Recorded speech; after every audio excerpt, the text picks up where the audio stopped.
So we've got a great session this evening. Our speaker is Reverend Mother Abby Flemister. Flemister.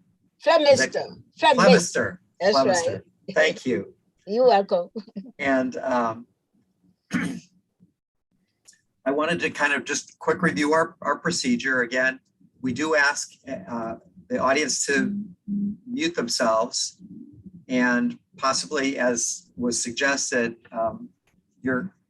your camera does take extra bandwidth and can cause problems if we're in a heavy trafficked time. So the presentation we targeted for about 50 minutes, and then we'll follow up with questions and answers. And I'll look for those questions in the chat. I find that to be a little bit more effective than just people concerned about talking over somebody else. So I will read those questions from the chat, and then we'll see. I mean, time and everything permitting, if there's somebody that really wants to ask a question, you could let me know in the chat also, and I'll try to call on you. Again, just to mark your calendars, we'll be back online October 26th. And with that, let me try a quick introduction of our speaker. Reverend Mother Abby, her name as I have it is short for her African name, and I'm going to try the pronunciation and then she could correct me. But Abeoseh? Abeoseh. Thank you. The emphasis is on the B. Abeoseh. Abeoseh. That's wonderful. Thank you. And as I understand it, that means Sunday because you were born on a Sunday. Correct. And Reverend Mother Abby is going to share her story about coming from Liberia in West Africa to the United States, where she served in an Episcopal clergy and established an organization to assist Liberian students and families. She returned to Columbus in 2004 to be with her family. Her home parish is St. Matthew's Episcopal Church in Westerville, Ohio. She is married to Clifton Flemister. Flemister. Yeah, Flemister. like MRS and Miss Flemister. Okay. Good. You're doing well. Thank you. And she has 3 sons, and their families also live in Columbus. And 10 grandchildren. Is still that the current count? Oh, 6. 6 6. Yes. Oh, I got a typo on my inquiry. But we understand if and when you have spare time, you like spending it with your grandchildren and sewing. Oh, yes, I do. Okay.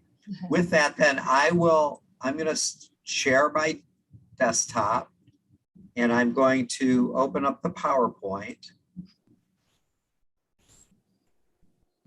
And let's go here.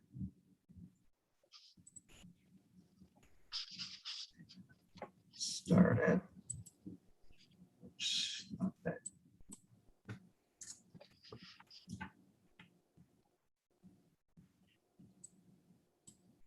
To the beginning and share. Here we go.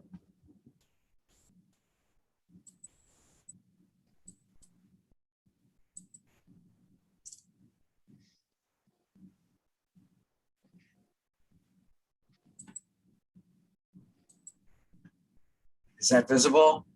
Our opening slide? Anybody that didn't mute themselves, if you could. Yes. Seeing it. It's visible. Yes. Great. Okay. All right. I believe this was the first slide that you wanted. So you just tell me when you want me to click forward. But that's wonderful. Thank you. Okay. So am I on now?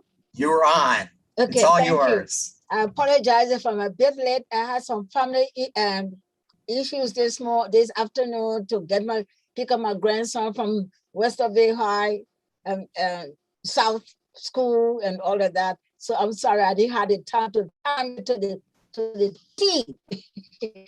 Anyway, here we go. The only thing I will add to the introduction is a little bit more of my recreational activities. I like to sing, and so I sang in the college choir in Liberia, and here in the church choir at St. Matthew's. And I play the piano and the guitar a little bit, though I've forgotten most of the musical notes now. And my husband bought a keyboard recently to jumpstart my ability to play again. And I hope it works. Anyway, I play a Liberian instrument called a sasa, and I brought it. It's a gourd with the beads decorated on the outside. It's like a, I don't know if you can see it. You can see me, can you? If maybe lift it a little higher. It's not in the slide. But anyway, I'd have to show you guys, you know. Anyway, that's a different thing. Anyway, here we go. Okay, Laboske, pardon me too if I pronounce your names wrongly. Linda Kerr, Linda's of Weddington Interfaith Neighbors Organization. Annie Crimmins, Chair, sharing our stories. The planning committee on vacation and friends. It is a joy to be with you this evening to share my story of my family's immigration journey to the United States to live. Before doing so, kindly allow me to make two acknowledgements. First to the chair, Annie Crimmins, I hope I pronounced it correctly, Roger, of sharing our stories of when. What a dynamic chairperson Annie is. I bet that you all know this as well. She did a terrific job coordinating the event before going on vacation. Kudos to her. Reverend Mother, Yes. your screen is off now. You have stopped the video. Oh, there you are. Okay. I'm happy now. Glad you can see me. I can see many of you. Anyway, okay. Can I continue now? I'm sorry about that interruption.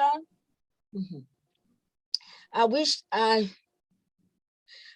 Annie a wonderful vacation, and I know that you all do as well. My second kudos goes to my friend Tricia Herburn of St. John's Episcopal Church in Wellington for the recommendation of me to your august body to share my immigration story. I have known Tricia since 2009 when I served on staff at St. John's Episcopal Church in Wellington as the assistant to the rector, Philip College. Thank you, Tricia.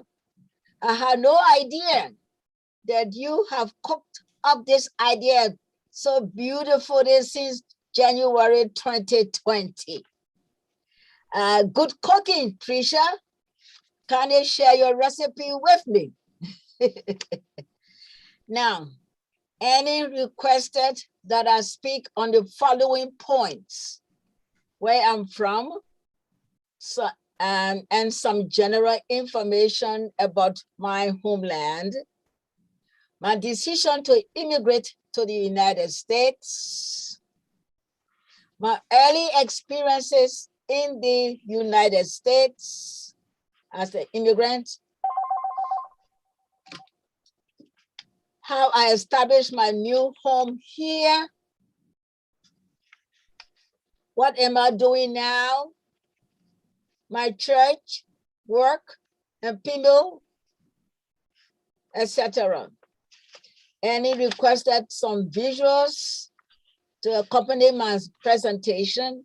Roger Brochure has those, and he will use them at his discretion. Finally, Annie instructed me to speak for 45 to 60 minutes, followed by Q&A. With that, here we go. Where I'm from, you already know that.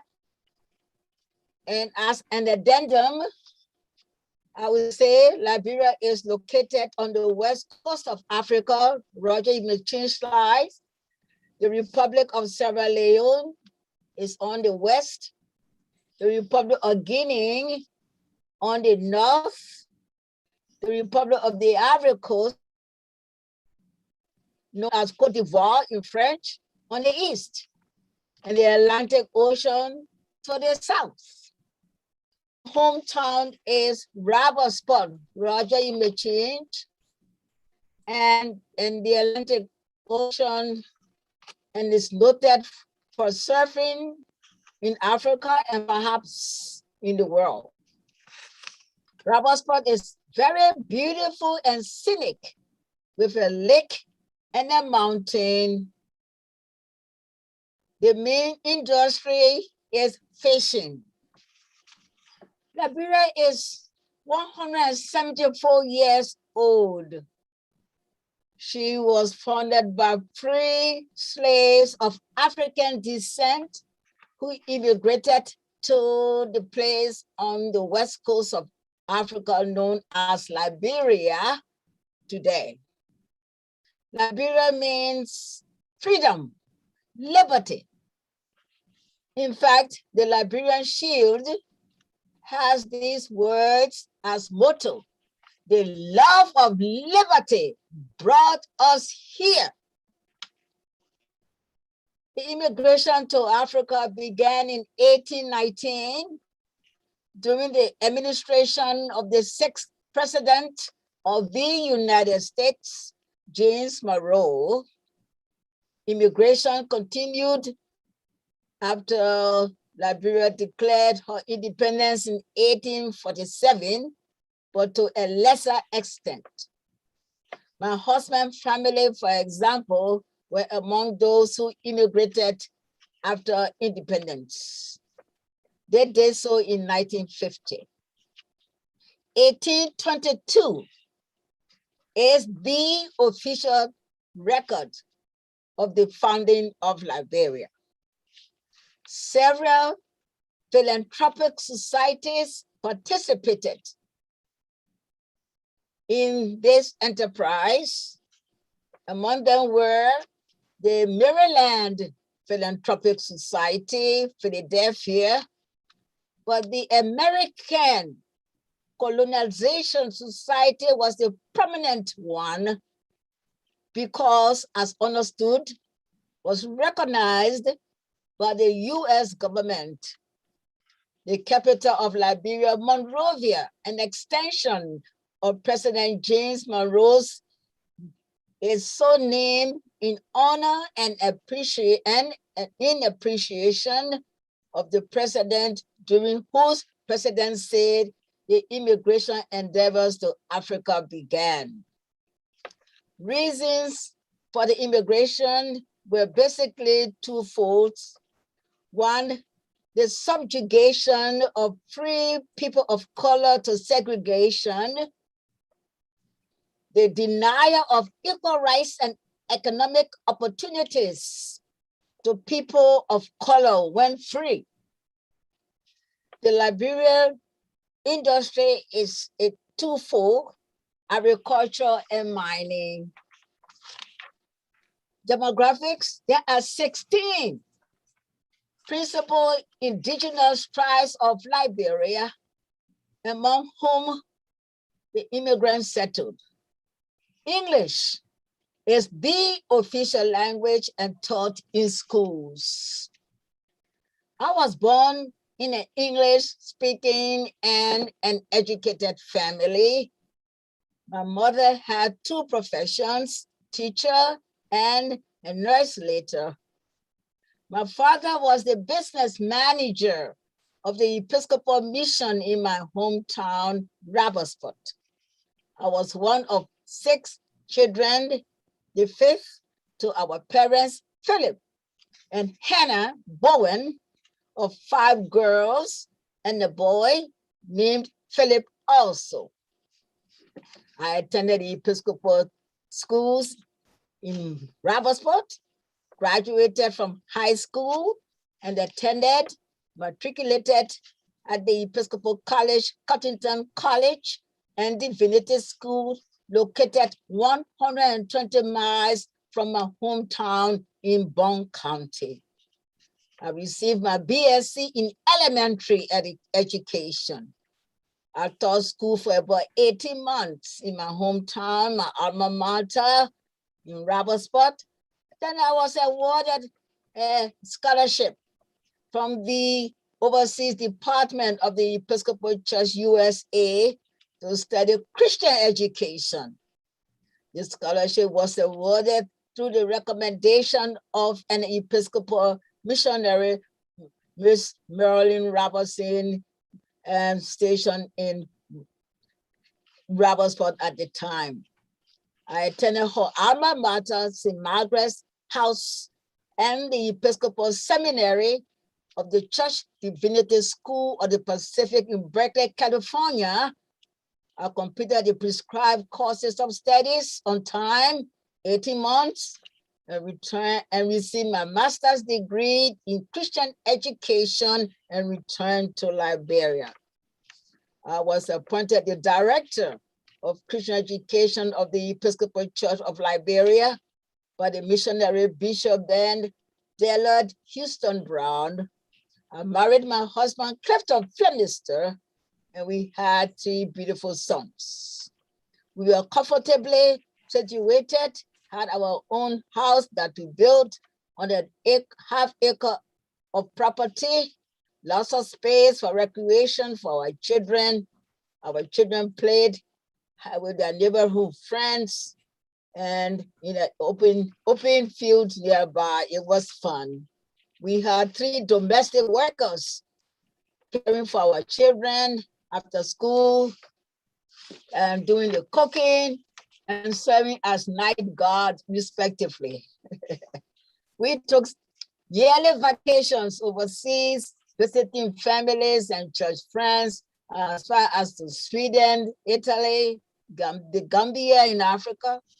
In addition, my work took me into foreign countries such as Dublin, Ireland, England, Kenya, Zambia, participated in youth conferences, training for television arts and production, represented the Episcopal Church on conferences. I love my work and enjoyed it.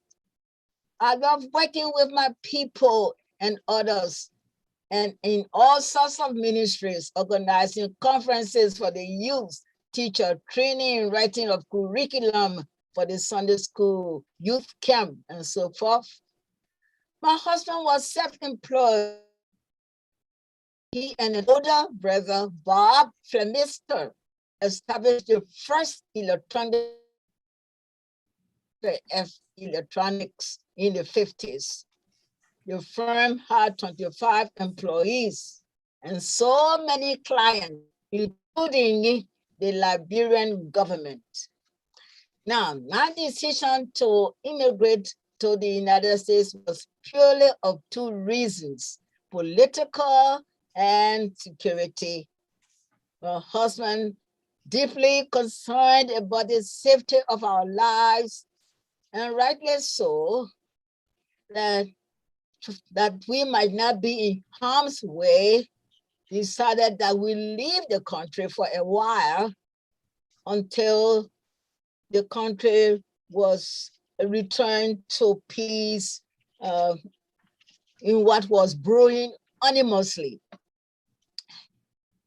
There were 3 anonymous conditions. 1, the rice riot, the assassination of the 20th President William R. Tubman, and finally the Civil War.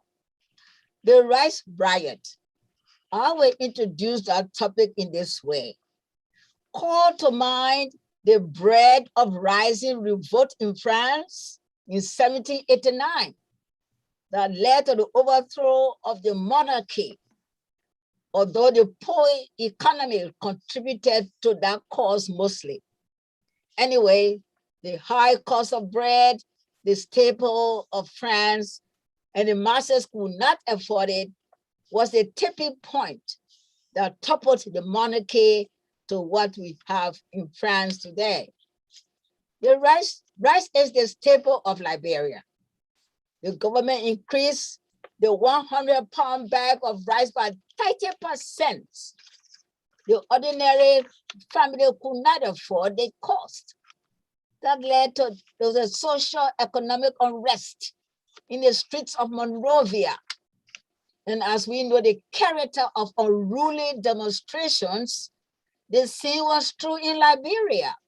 Lawlessness, riot, break-ins, destruction of businesses, looting occurred.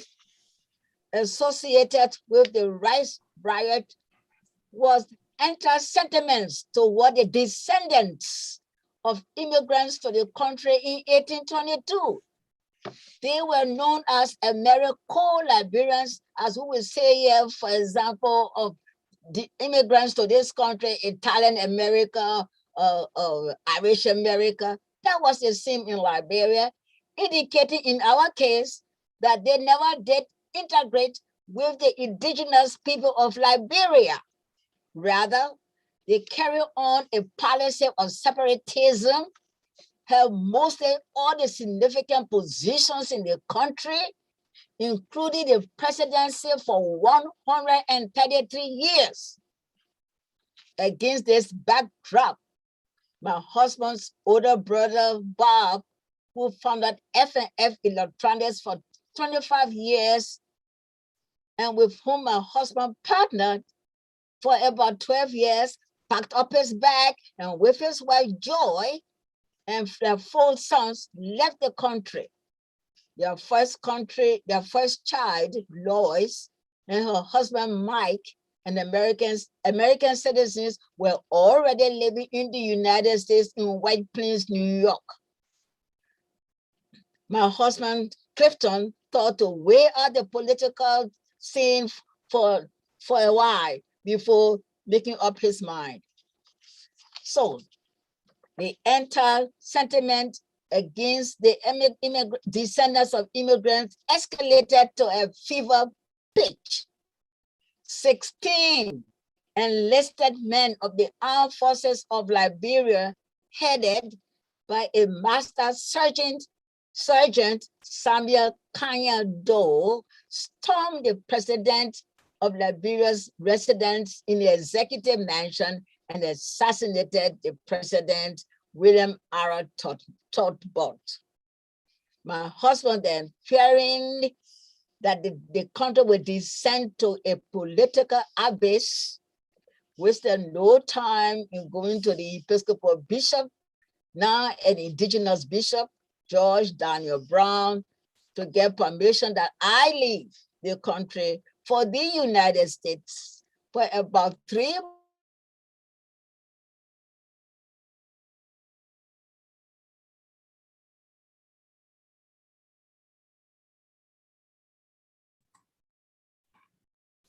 We've frozen up here.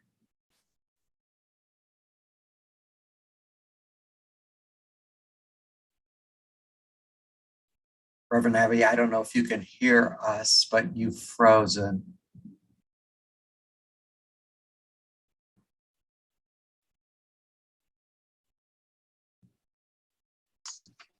The boys, ages 13, 10, 18 months in diaper,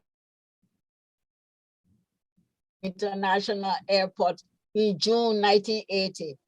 We were met by my husband's brother, Bob, his former business partner. Although I have been to America before, but that was when I was a student. That was different. I was married with 3 children. I was with a family and I appreciated that. But my world was suddenly turned upside down, disrupted. My lifestyle was different. I was used to a spacious accommodation. Now the boys and I were confined to a 1-bedroom. No house help. I have to do all the work, try to break in the boys, the older ones, on responsibilities they were not used to. That was good eternal in the long run, but I was homesick. I did not like being here. Nonetheless, I had to be strong for the children who were having difficult times as well. and asking questions. When is Daddy coming? I knew that Clifton was doing the best for us under these difficult circumstances. I worried about his safety as well. We don't see anybody, the boys would tell me. Only Uncle Bob and his family. They miss the spontaneous friendliness. They shout out, hello. And these were all difficult times for us.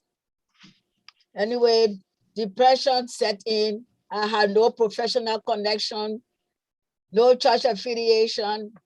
My in-laws belonged to another denomination, a Pentecostal church. That was good. I'm not against ecumenicity. The leaders were kind to us. We gave the children's gifts. We thank them, but I long for the fellowship of the Episcopal Church. After a week or so with the family in White Plains, they found a business apartment for us with a couple in their church living in the Bronx, close to the Westchester boundary. We were very thankful for the space, but that came with challenges. The kids could not watch television. That habit was against their church beliefs and church practice. Sorry to say that the boys sneaked to watch children's programs, Snoopy, Winnie the Pooh on Saturday mornings. Eventually, we found a park, bought outdoor sports equipment like baseball, and had some quality time for the pent-up energy they had. It was even better when Clifton would visit us on the average of every 6 weeks. We found the Episcopal Church, St. Peter's in the Bronx, where the first presiding bishop of the Episcopal Church, Samuel Seabury, served as rector. We had a wonderful church home. The kids were confirmed there, and we had a wonderful social outing at St. John the Divine in the city. Our boys attended private schools, a private school, our Savior Lutheran Church. And our oldest son graduated from junior high there. While in New York, they started trying to be very happy for us. One of my older sisters, Dr. Hannah Abeoseh Jones, was appointed Liberia's ambassador to the United Nations. She lived in New Rochelle. Oh, we felt so good. We used to go to her house, have a wonderful time. She took us to Broadway shows, and the kids had some visitors of iconic places, like Coney Island, taking the train. My husband eventually bought us a house in the Bronx. We lived in the Bronx for 5 years, then relocated to Columbus at the invitation of my husband's sister, Joyce Markham. Joyce worked for Battelle near the OSU campus.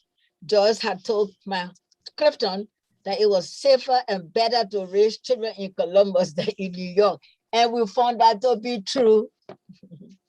My husband sold a house in Bronx and bought a condo in Columbus in 1985. And he threw in the FAF electronic tower, and we have been living here since then. These were heavenly times. And then we belonged to St. Matthew's Episcopal Church. Finally, well, my adjustment to life in America, it has been wonderful. Our children all graduated and have their careers.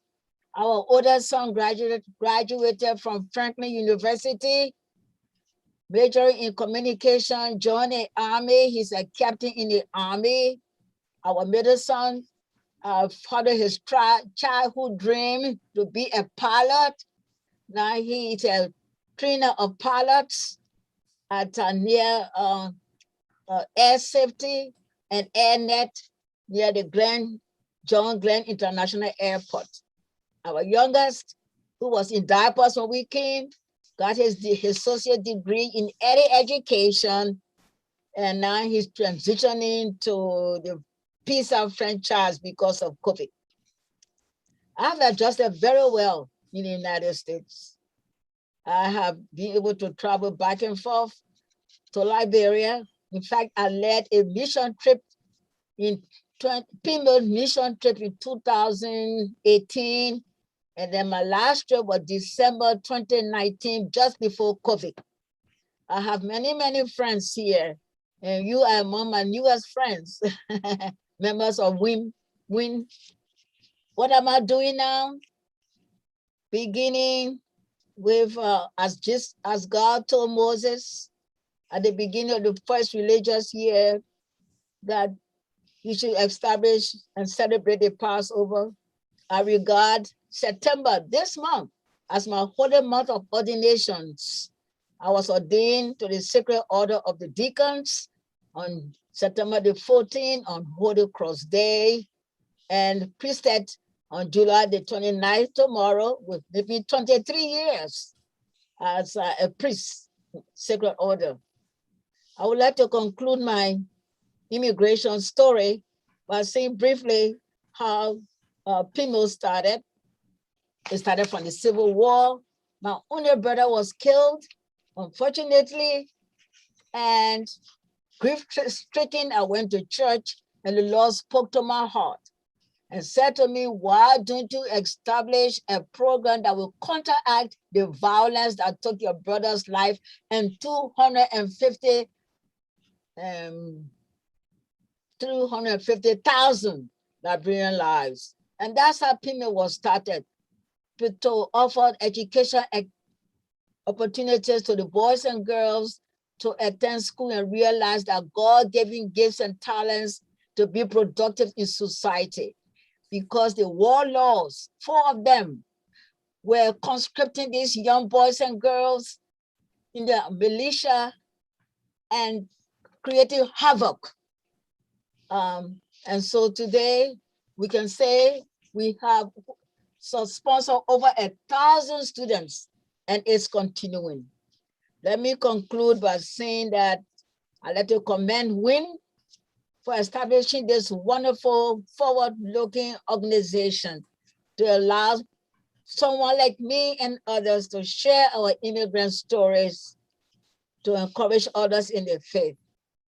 And that let us close and to remember that Jesus too was an immigrant to Egypt when Herod inflicted violence in Palestine, and his earthly parents, Mary and Joseph, escaped there for protection.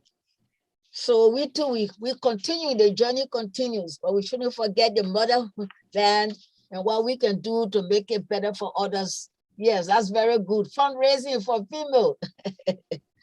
And I'd like to finally conclude with this, what I consider the immigrant, compassionate, or refugee mission statement or mantra from the Gospel of St. Matthew 25, 35th verse.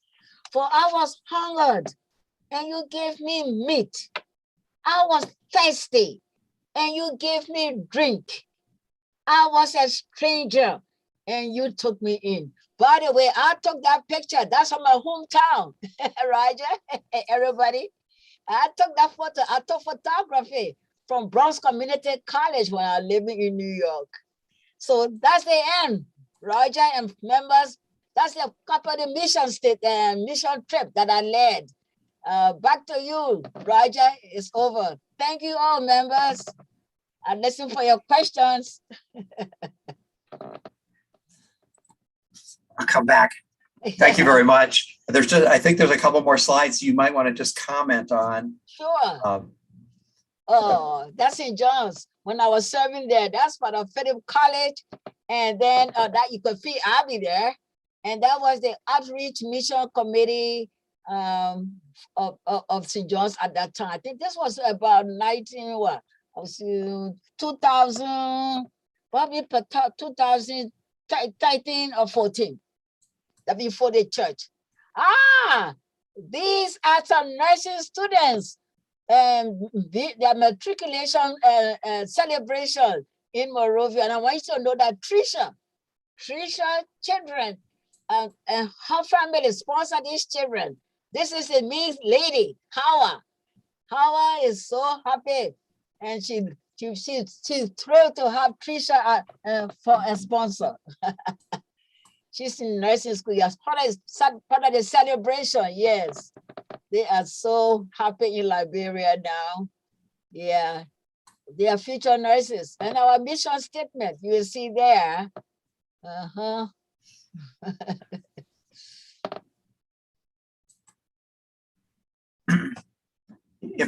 If there are any people that would like to ask some questions, if you'd put them into the chat, enter them into the chat on the bottom, from the bottom of your screen, I'll be glad to read those.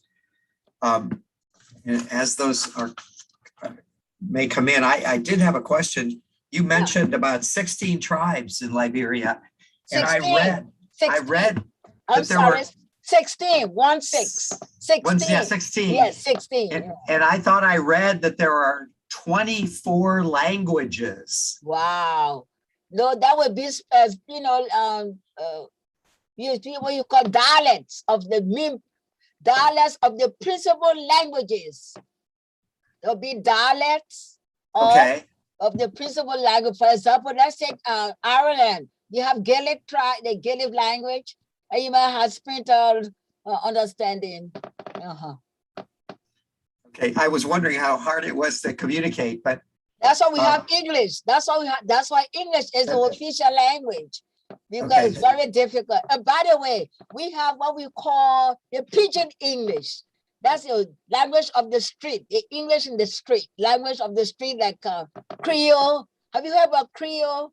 Like in that you speak Creole, I think in Haiti, or in Sierra Leone they have Creole. In Jamaica they might have Creole. It's a splinter of English.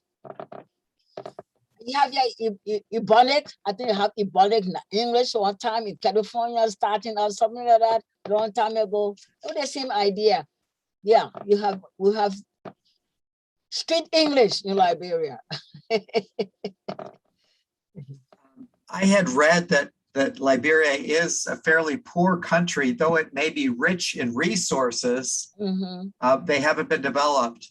Could you comment a little bit about the poverty there? And well, did it tell you what the source of the poverty? No. Did it tell you? Well, this is a trickle-down economics. Well, we know from Reagan's time, right? Trickle-down economics, voodoo. Okay, so look at it this way. Liberia was settled by the free slaves, free descendants of African slaves.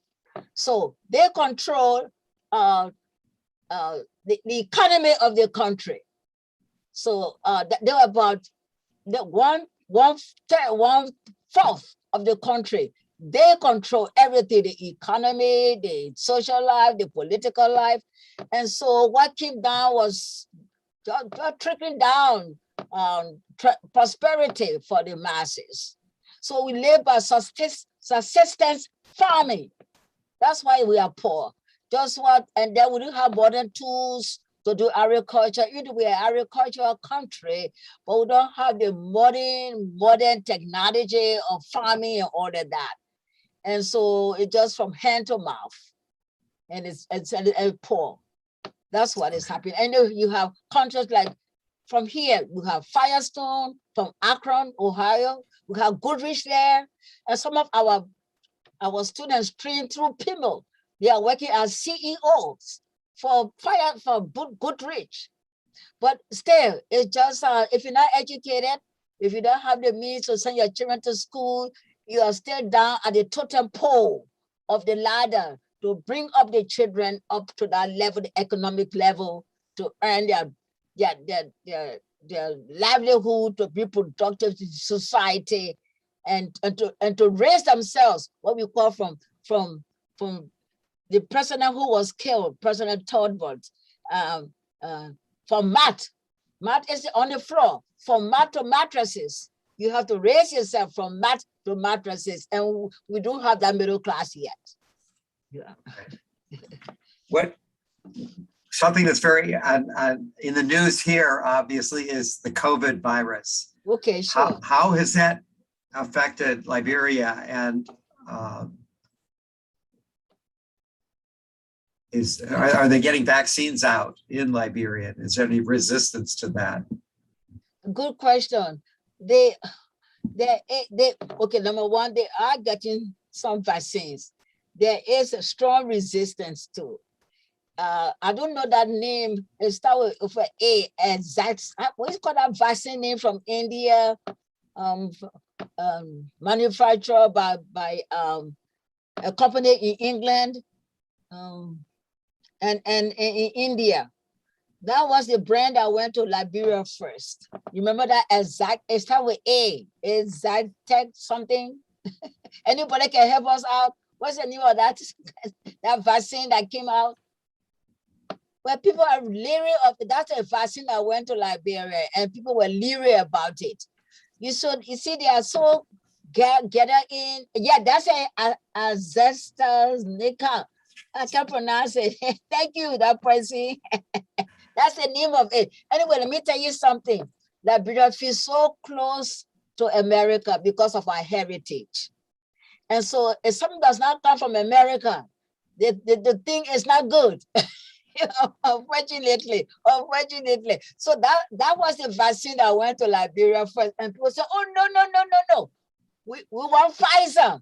We want JJ. Those are the names they know. Johnson and Johnson. They will tell you the street. Johnson and Johnson we want. We want no whatever your name is. AstraZeneca, yes. There you go. Thank you, Rasha. But now they are coming over gradually, but there's some resistance still. Mm-hmm. Are your hospitals overwhelmed and the healthcare workers, exhausted, like we're finding throughout the United States? No, they're not overwhelmed or exhausted. No, they are not. In fact, we don't have good health care like here, you know that? But what we do have is that we don't have sufficient trained nurses. We have shortage of nurses. So anyway, but they're doing the best they can. And we have not had many deaths. But you know what? To our advantage, what is helping us? Ebola, the knowledge of Ebola that we have from 2014 to 2017. We had the Ebola epidemic, and over 2,000 people lost their lives. That's big for a little country like Liberia, the size of Ohio, but not the population. Ohio has 12 million here. But at least in Liberia, we have 4.5 million. So anyway, that knowledge of healthcare, health measures, wash your hands, social distancing, they have been practicing those measures, and that have warded off a lot of the fatalities otherwise. Mm-hmm. Common sense.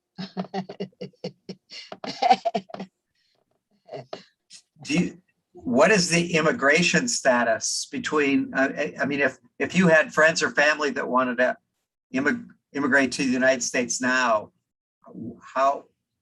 what is the relationship between Liberia and the United States? Do you know? Well, I would think it would be about the same, cordial, but you have to follow the rules. You got to follow the regulations. Even though we have a historical ties, and friends and families, but still everyone has to follow the rules. Yeah, we don't take it for granted. It has gotten a lot harder. It got harder. Exactly. Yes. Precisely, Raja.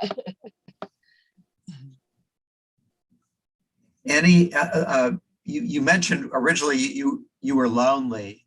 Oh, were there any things, you were very positive then about your you're kind of readjusting to life in America, but what are some of the things that you don't understand still about Americans and how they think?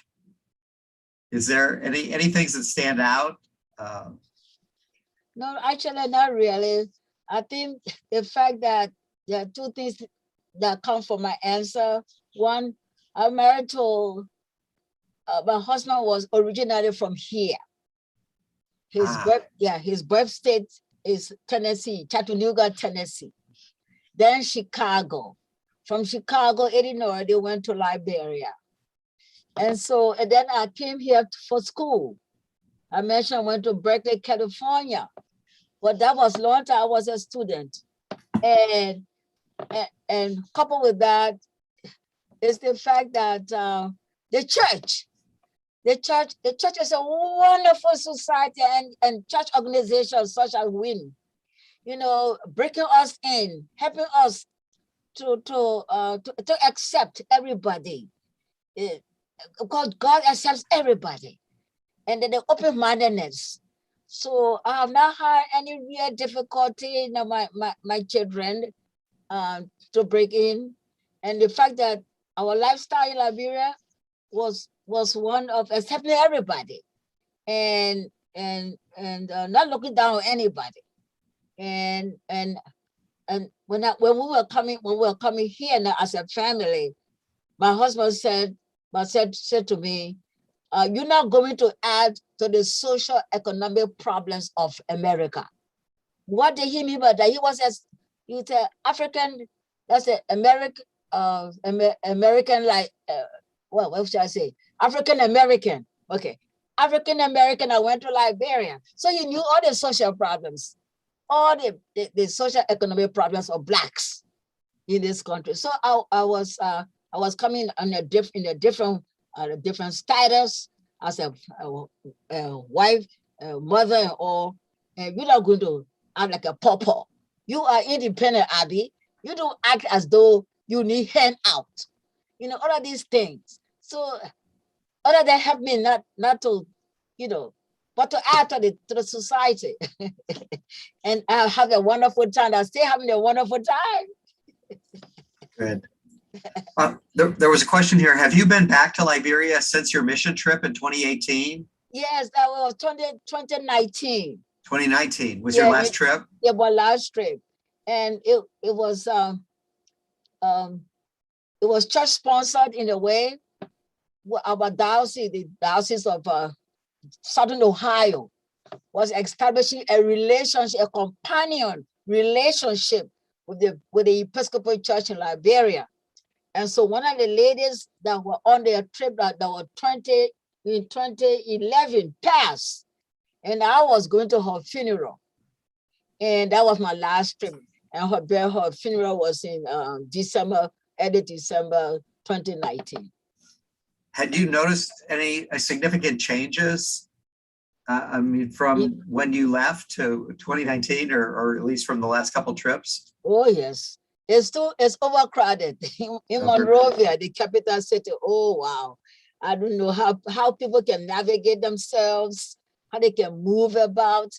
Really, I'd rather live in my hometown, Robertsport, and commute to the city. Robertsport is just about 60 miles from Monrovia, but it's too congested. I really don't see. Really, honestly, it's depressing to me. I don't know why. Very overcrowded. There was another question about what religious traditions are practiced in Liberia, and is Christianity a dominant religion, or? Yes, Christianity is a dominant religion. It has climbed up. In fact, okay, the three principal religions. Christianity number one. Now, per different accounts, they say it's 55%. In some accounts, they say 88%, and Muslims 20%, and indigenous, that means of the local tribes, indigenous 40%. And we all live together. We have interfaith councils, and we all move alone. I have Muslim relatives and friends. Yes, I do. We all live together. So there were some questions just too, if there was any comments on some of the other pictures. We had the aerial photos Okay. of your capital. Oh, the nursing. Let me go back. Yeah. That's a nursing student that Tracy and her family Yeah. supporting that. We talked about these. Oh, and the yeah. school. I took that one in my Yes. hometown. How about Oh, that's one of the beautiful teachers. She recently passed. She and our schoolmates. Yeah, honey Francis Turi, and she teaching this.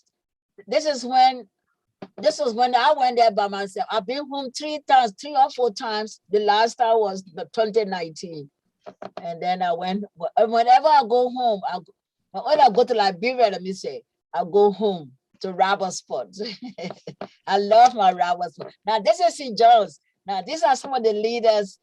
You see, all dressed in Liberian clothing. This is Susan Bonnell.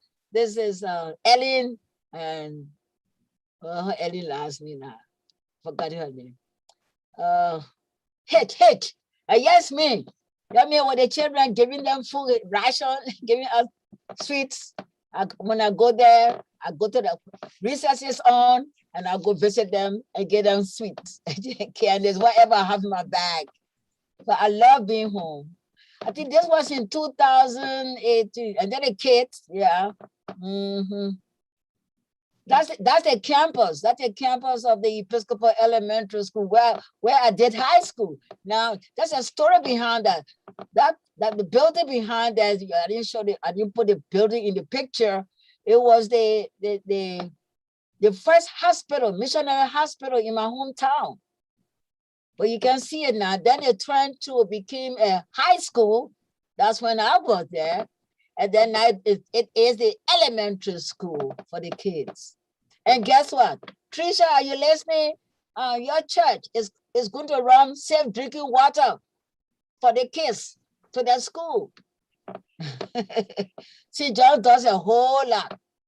They are also going to be a classroom way up in the jungle for an Episcopal school there. And all the schools are helping. And this is our banner here and so forth. It's wonderful. I just love it. I just love the church. I love Jesus. I love God. I love for giving us a church, giving us his son. Reconciliation. This is the ocean. This is the Atlantic Ocean. You know, this is a slum. Do you see that, Roger? Everybody, this is a slum. It's not healthy. When you sit there, you see the modern buildings, the principal streets in Monrovia, slumpy area, breeding ground for Ebola and the pandemic. I think those are the majority of the pictures that you provided. Okay. I didn't know how many to send. I just sent a handful. But anyway, I hope you enjoyed them. Yes.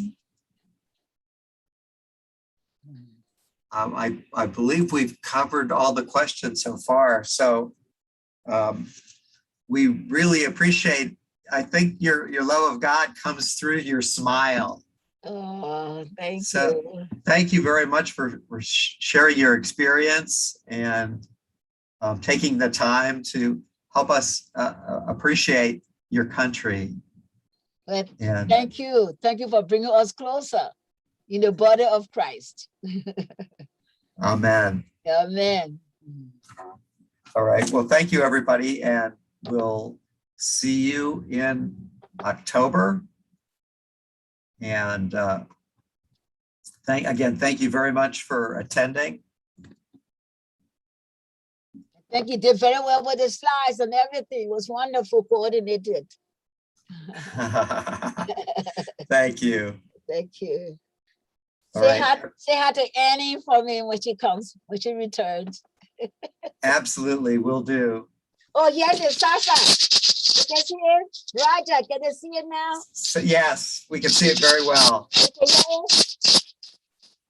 Because Sasa, this is a gold. It's like the Caracas. But the Caracas had the beads inside the gold. Beads. Yeah, but ours are in the outside. You see? Caracas Wow. Sasa.